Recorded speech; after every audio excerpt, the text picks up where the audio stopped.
नया बसेरा। रजनी, तुमने फिर से जूते रैक में नहीं रखे। कृष्णा जी की आवाज़ कानों में पड़ते ही रजनी सहम जाती है। वह जल्दी से जूते रैक में रख देती है, लेकिन कृष्णा जी का गुस्सा शांत नहीं होता। वो उसे और ज़्यादा खरी खोटी सुना देते हैं। रजनी रोते हुए अपने कमरे में जाती है और गेट बंद कर पलंग पर लेट जाती है। काश मेरी माँ ना मरी होती, काश पापा ने दूसरी शादी ना की होती, काश मैं भी मर जाती। ऐसी ही बातें सोचकर रजनी रो रही थी। कुछ देर तक रोते रोते वह सो गई। 2 घंटे बाद उसकी आँख खुली। बहुत भूख लग रही थी। संजना की माँ राधिका जो जिद करके भी उसे खाना खिलाती थी, लेकिन कृष्णा जी को उससे कोई मतलब नहीं था। रजनी जल्दी से किचन में गई। वहाँ जाकर देखा तो खाना था ही नहीं। फ्रिज में 2 केले पड़े थे। उन्हें ही खाकर वह पानी पीकर अपने कमरे में आ गई। होमवर्क करके ट्यूशन का काम निपटाया। उसके ट्यूशन जाने का टाइम हुआ तो वह कृष्णा जी के कमरे में गई। कृष्णा जी टीवी देख रही थी। मम्मी, गेट बंद कर लीजिए, मैं ट्यूशन जा रही हूँ। रजनी ने डरते डरते कहा। हाँ हाँ, क्यों नहीं, मैं तो तेरी नौकर लगी हूँ।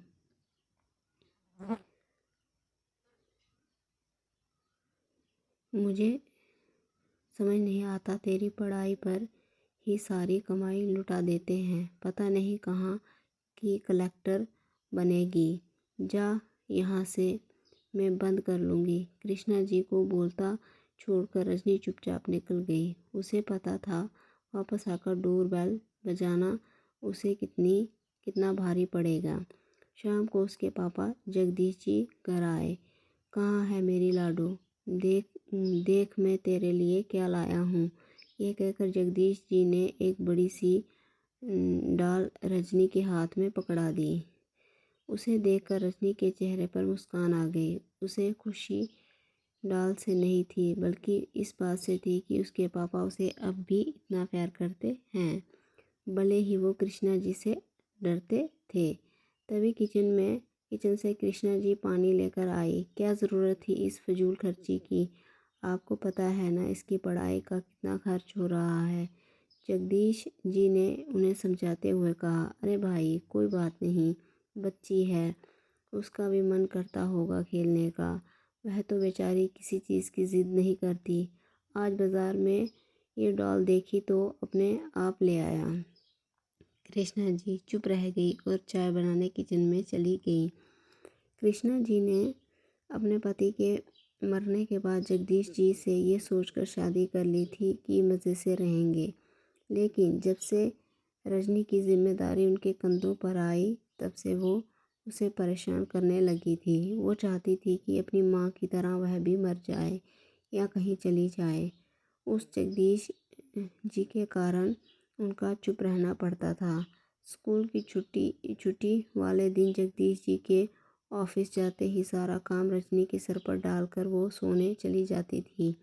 रजनी की उम्र 8 साल थी, लेकिन ऐसे लगता था कि माँ के मरते ही वह अपनी उम्र से काफ़ी बड़ी हो गई है। घर का सारा काम करती, अपनी पढ़ाई करती और माँ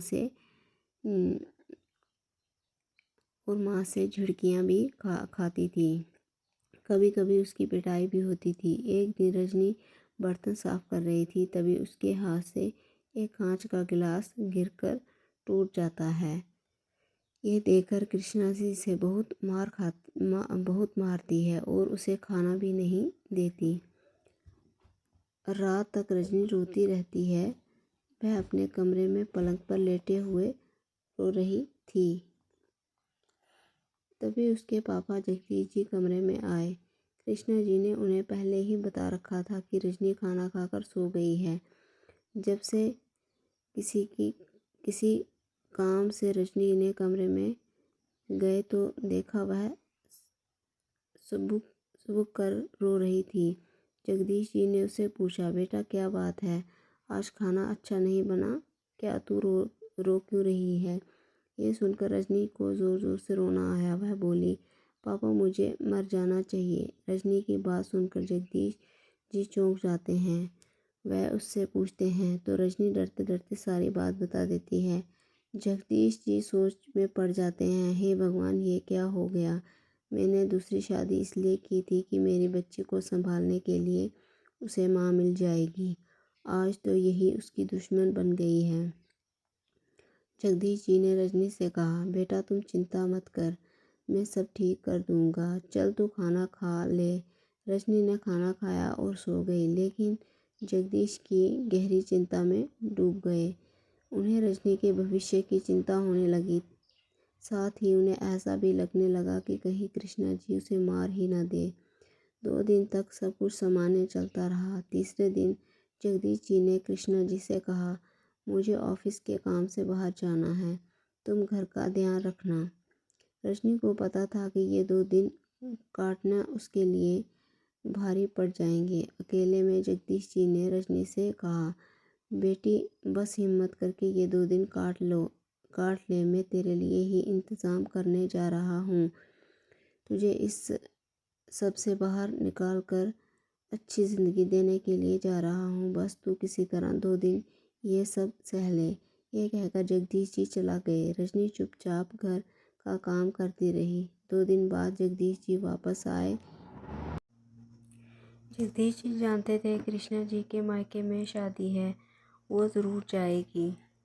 बस उसी दिन का इंतज़ार था। कृष्णा जी के जाते ही जगदीश जी ने जल्दी से अपने और रजनी का सामान पैक किया और दोनों निकल गए। जगदीश जी रजनी को लेकर रेलवे स्टेशन पर पहुंचे। वहां जाकर उन्होंने मुंबई की 2 टिकटें खरीदी और रजनी को लेकर ट्रेन में चढ़ गए। रजनी को कुछ समझ नहीं आ रहा था। वह बोली, पापा हम कहाँ जा रहे हैं।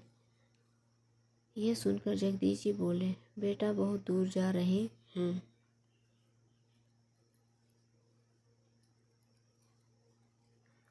अपना सब कुछ छोड़कर जो गलती मैंने की थी उसका प्रायश्चित कर रहा हूँ। मैं तेरे लिए माँ लाना चाहता था, लेकिन मुझे क्या पता था कि वह तेरी दुश्मन बन जाएगी। ये सुनकर रजनी बहुत खुश हुई, लेकिन दूसरे ही पल वह बोली, पापा मम्मी का क्या होगा, वो अकेली कैसे रहेगी।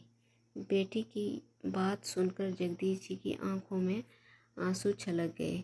वो बोले, बेटा तुझे उसका ख्याल है जिसने कभी तुझे बेटी नहीं माना। उसकी चिंता मत कर, मैंने उसके बैंक में कुछ पैसे जमा कर दिए हैं। दोनों मुंबई पहुंच जाते हैं। वह एक मकान किराए पर लेकर रहने लगते हैं।